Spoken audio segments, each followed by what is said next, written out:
Di bawah sorotan lampu panggung yang menyilaukan di Gelora Bung Karno, Andi Wijaya berdiri dengan napas tersengal.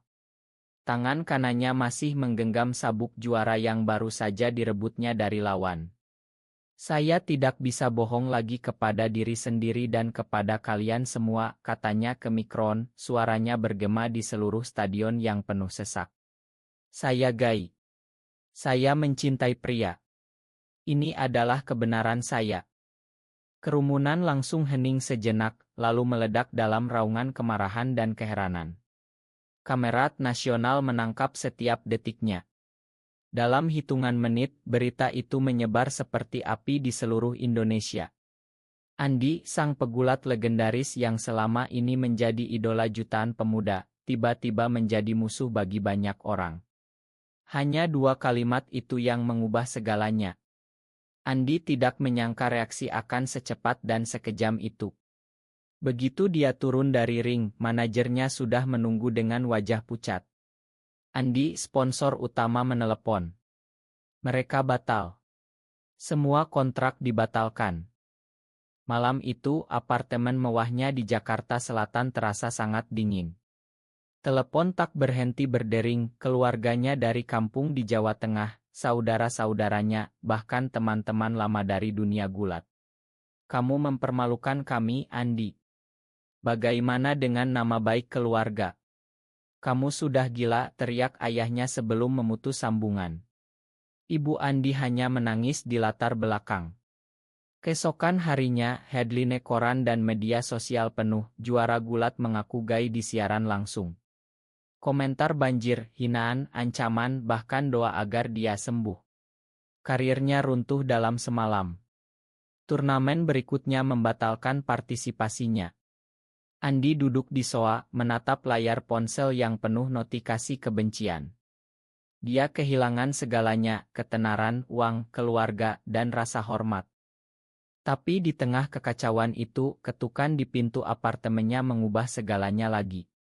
Saat Andi membuka pintu dengan mata lelah, dia melihat seorang bocah laki-laki kurus berusia sekitar 12 tahun berdiri di sana, tas ransel usang di punggungnya. Pak Andi Wijaya, tanya bocah itu dengan suara gemetar tapi tegas. Saya Rian. Saya anak Bapak. Andi terpaku. Ingatan lama melintas, 13 tahun lalu, saat dia masih berusaha menyangkal perasaannya, dia punya hubungan singkat dengan Sinta, seorang gadis dari kampung tetangga. Mereka pisah setelah Andi menyadari dirinya Gai, tapi Sinta tak pernah bilang apa-apa tentang kehamilan. Sekarang, Rian berdiri di depannya, membawa surat kematian ibunya yang baru saja meninggal karena sakit. Ibu bilang kalau dia pergi, saya harus cari Bapak. Ini alamatnya, kata Rian sambil menyerahkan amplop lusuh. Andi merasa dunia berputar. Dia yang baru saja kehilangan segalanya karena kejujuran, kini dihadapkan pada tanggung jawab yang tak pernah dia bayangkan. Masuklah dulu, gumamnya, suaranya parau. Rian melangkah masuk, mata kecilnya memindai ruangan mewah yang kini terasa hampa. Malam itu Andi tak bisa tidur. Dia duduk di balkon, merokok satu batang demi satu, memikirkan bagaimana hidupnya yang sudah hancur harus menampung seorang anak yang bahkan tak dia kenal. Rian tidur di kamar tamu, napasnya pelan dan tenang, seolah tak tahu badai yang menanti di luar. Pagi harinya, Andi bangun dengan kepala pusing. Rian sudah bangun, membuat teh di dapur kecil. Bapak suka teh manis, tanya anak itu polos. Andi mengangguk, hatinya terasa hangat untuk pertama kalinya dalam 48 jam terakhir. Tapi hangat itu cepat lenyap saat telepon berdering lagi, saudara Sinta menelepon, menuntut Rian dikembalikan karena anak seperti itu tak pantas dibesarkan oleh orang seperti Bapak. Andi menolak. Untuk pertama kalinya setelah coming out, dia merasa ada sesuatu yang layak diperjuangkan. Dia membawa Rian ke dokter untuk check-up, membeli baju baru, dan berusaha berbicara meski kata-katanya kaku. Rian bertanya banyak, tentang gulat, tentang Jakarta, tentang mengapa Bapak tak pernah mencari dia. Andi menjawab sebisanya, menyembunyikan air mata saat menceritakan masa lalu. Sore itu mereka berjalan di taman dekat apartemen. Rian berlari kecil, tertawa saat melihat burung merpati. Andi memperhatikan, hatinya berdegup aneh. Kehilangan segalanya ternyata membuka ruang untuk sesuatu yang baru, meski masih rapuh dan penuh ketakutan. Tapi masyarakat tak memberi waktu. Berita tentang anak haram pegulat guide mulai beredar di grup wa keluarga. Andi tahu perjuangan baru saja dimulai. Hari-hari berikutnya terasa seperti mimpi buruk yang tak berakhir. Andi mencoba melanjutkan hidup dengan Rian di sisinya, tapi setiap langkah dihadang tembok tak kasat mata. Di supermarket dekat apartemen, kasir yang biasa ramah kini menatap dingin, bisik-bisik di belakang. Itu kan pegulat yang coming out itu, kasihan anaknya. Rian mendengar, tapi pura-pura tak peduli. Di sekolah baru yang Andi datarkan secara darurat, guru kepala memanggilnya ke ruang tamu. Pak Andi, kami menghargai keberanian Bapak, tapi orang tua murid lain khawatir. Mungkin lebih baik Rian pindah ke sekolah swasta yang lebih terbuka. Andi pulang dengan tangan gemetar, memeluk Rian yang sedang belajar di meja makan. Kita akan baik-baik saja, nak, bisiknya, meski tak yakin. Rian dengan kecerdasan anak sesianya, mulai membuka diri. Malam-malam mereka duduk di balkon, Rian bercerita tentang ibunya yang bekerja keras di warung kecil di desa, tentang bagaimana dia sering bertanya tentang ayahnya yang pasti orang hebat. Andi mendengar, dada sesak oleh penyesalan. Makan Bapak, Rian. Bapak dulu takut. Rian hanya mengangguk kecil. Sekarang Bapak sudah berani, kan? Pertanyaan polos itu seperti pisau. Andi mulai mencari kerja baru, melatih anak-anak di gym kecil di pinggir kota, tapi bahkan di sana, pemilik gym ragu. Andi, kamu legenda, tapi nama kamu sekarang kontroversial. Uang tabungan menipis cepat. Andi menjual mobil mewahnya, pindah ke apartemen lebih kecil di kawasan Tebet. Rian tak mengeluh, malah membantu membersihkan rumah baru dengan sapu kecil. Suatu malam, saat hujan deras mengguyur Jakarta, Andi duduk sendirian di ruang tamu sambil memandang oto lama dirinya di ring. Rian mendekat, membawa secangkir kopi. Bapak kenapa sedih terus? Andi tersenyum pahit. Bapak takut gagal jadi ayah buat kamu. Rian duduk di sebelahnya. Bapak sudah cukup. Ibu bilang yang penting hati baik. Kata-kata itu membuat Andi menangis untuk pertama kalinya di depan anaknya. Mereka berpelukan lama, hujan di luar seperti iringan musik duka yang perlahan berubah menjadi harapan. Tapi damai itu tak bertahan lama. Keesokan paginya, sepupu Andi datang ke apartemen membawa surat dari keluarga besar. Kamu harus serahkan Rian ke kami. Anak laki-laki tak boleh dibesarkan oleh orang seperti kamu. Ini demi masa depan dia. Andi berdiri tegar di depan pintu. Rian anak saya. Saya tak akan serahkan. Pintu ditutup keras, tapi di dalam, Rian mendengar semuanya dan memeluk ayahnya erat. Bapak jangan takut, saya di sini. Andi mulai merasakan perubahan dalam dirinya. Dulu dia hidup untuk sorak penonton, sekarang hidup untuk senyum Rian. Dia belajar memasak nasi goreng sederhana, membantu permatematika, dan bahkan ikut sholat Jumat meski hatinya masih bertanya-tanya tentang Tuhan dan dirinya. Tapi masyarakat tak berhenti.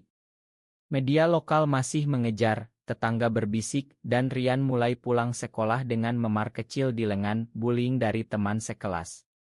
Andi marah, tapi Rian bilang, biarin saja, Bapak. Mereka tak tahu cerita kita.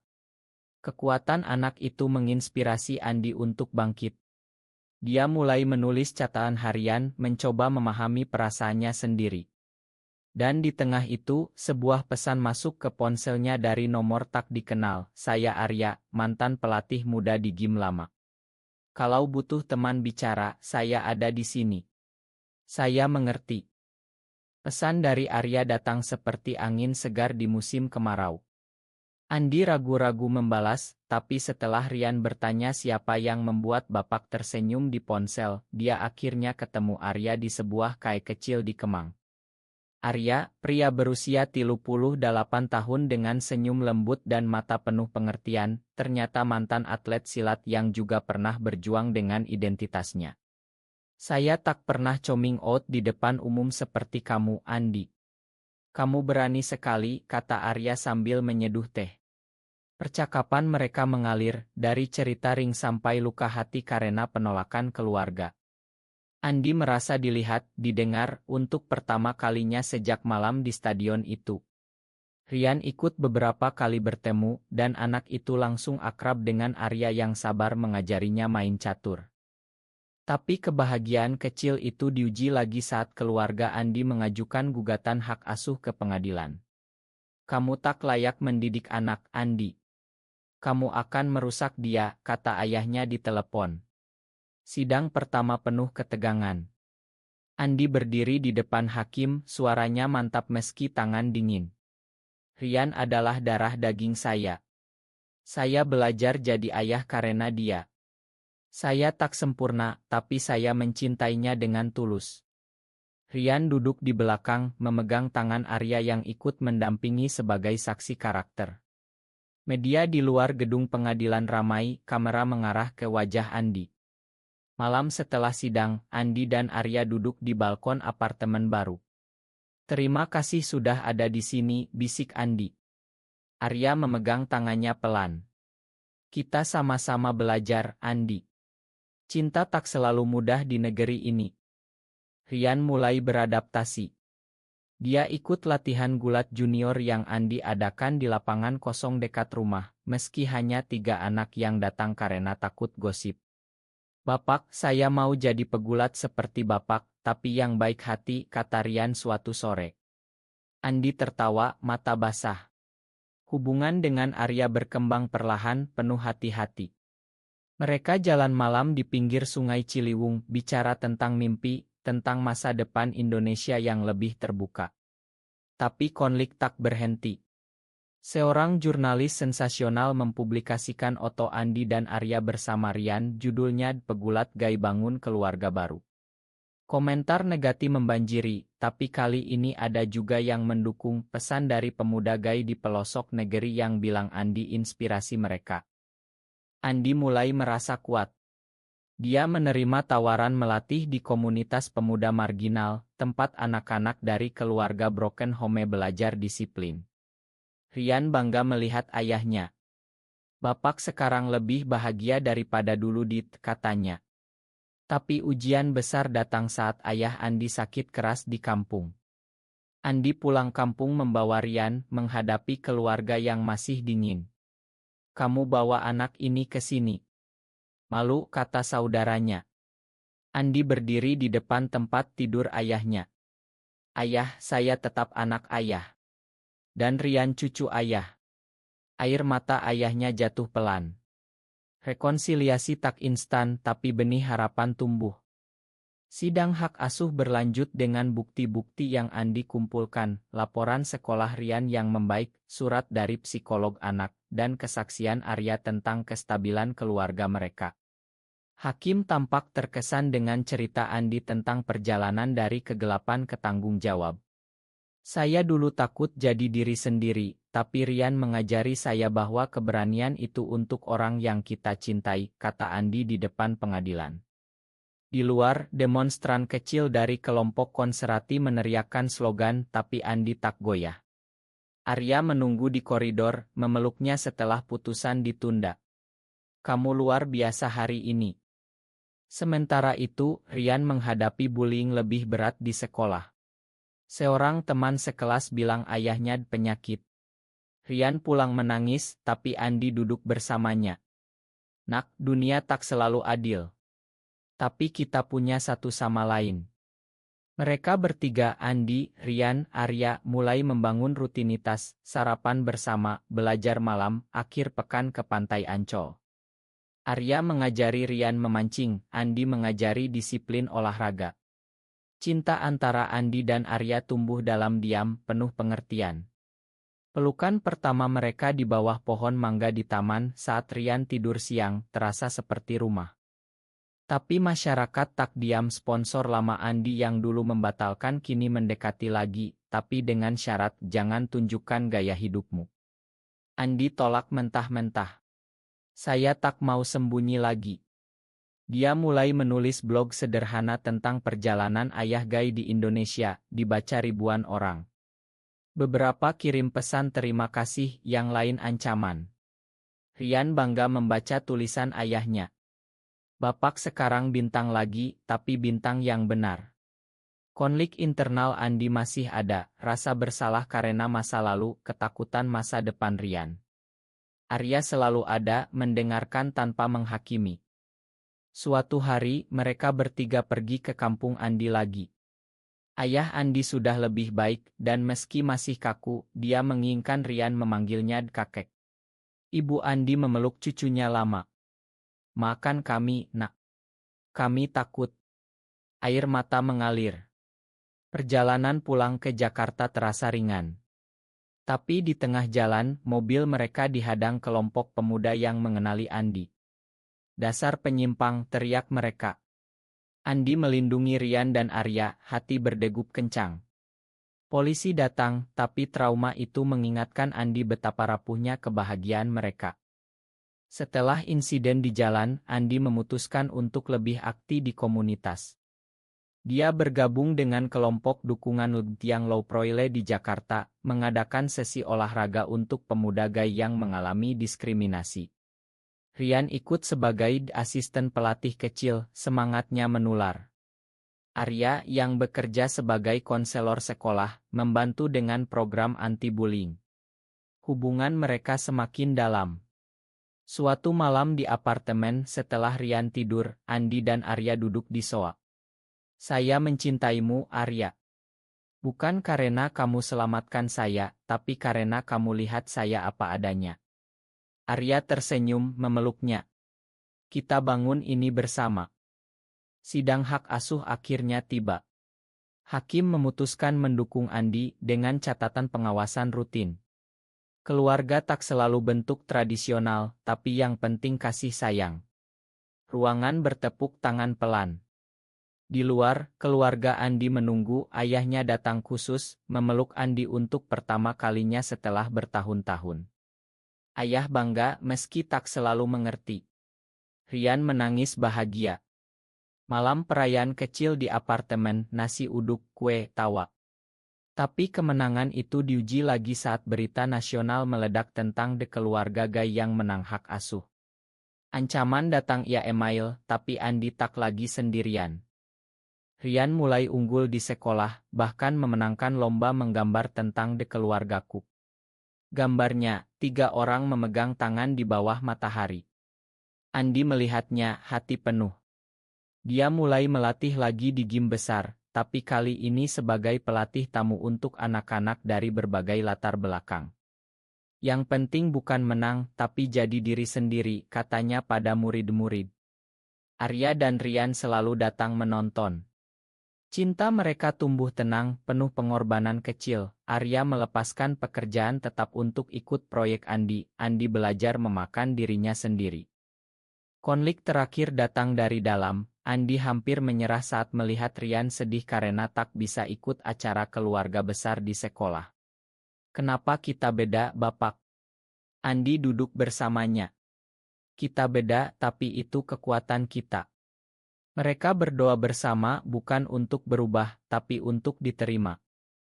Tahun berganti, Andi kini dikenal sebagai pelatih yang menginspirasi ribuan pemuda di seluruh Jawa. Blognya jadi buku kecil yang dicetak terbatas, dibaca diam-diam oleh banyak orang. Rian berusia 13 tahun, tinggi dan percaya diri, sering bicara di depan kelas tentang penerimaan diri. Arya dan Andi tinggal bersama secara resmi di rumah kecil di pinggiran Jakarta, taman belakang tempat Rian bermain bola. Keluarga besar mulai datang berkunjung, meski masih ada yang diam. Ayah Andi bahkan ikut nonton pertandingan junior yang Andi latih. Suatu sore di pantai Parangtritis, mereka bertiga berjalan di pasir. Angin laut membawa aroma garam. Rian berlari ke depan tertawa saat ombak menyentuh kakinya. Andi memeluk Arya dari belakang, bisik, "Terima kasih sudah ubah hidup saya." Arya balik memeluk. "Kita ubah bersama." Rian kembali memeluk keduanya. "Kita keluarga terbaik." Kata-kata itu adalah puncak perjalanan panjang dari malam di Gelora Bung Karno sampai sekarang. Andi tak lagi takut. Dia belajar bahwa kehilangan segalanya kadang berarti menemukan yang sesungguhnya. Tapi perjalanan tak berakhir. Masih ada tantangan di depan, undang-undang, norma masyarakat, hati yang kadang goyah. Namun Andi tahu, dengan Rian dan Arya, dia siap menghadapi. Mereka pulang saat matahari terbenam, tangan saling genggam. Benarkah keberanian mengungkap identitas diri selalu berujung pada kebahagiaan sejati meski melawan norma masyarakat? Benar atau salah?